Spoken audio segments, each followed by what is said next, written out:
Hi friends and relatives, అందరూ బాగున్నారా? మీరందరూ బాగున్నారు, నేను బాగున్నాను. మీరందరూ బాగుండాలని ఆ వారాహి తల్లికి కోరుకుంటున్నాను. ఈ వారాహి నవరాత్రుల్లో ఇది 2వ రోజు. ఈరోజు కూడా ఎర్ర పువ్వులు తీసుకొచ్చి మాల కట్టి పెట్టాము. ఈరోజు ప్రత్యేకంగా ప్రసాదం ఏంటంటే గోధుమ నూకతోనే ప్రసాదం చేసి పానకం చేసి మొత్తం ఈ తాంబూలం పది పెట్టి అన్నీ ఈరోజు 2వ రోజు పూజ చేసాము. వారాహి అమ్మవారి పూజ చేసుకోవచ్చు.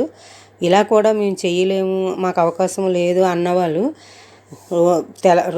తెల్లవారగానే లేచిన వెంటనే వారాహి 2 చేతులు అరచేతిలో చూసుకొని వారాహి అమ్మవారిని ఊహించుకొని ఈ మాట మనం అనుకోవాలి.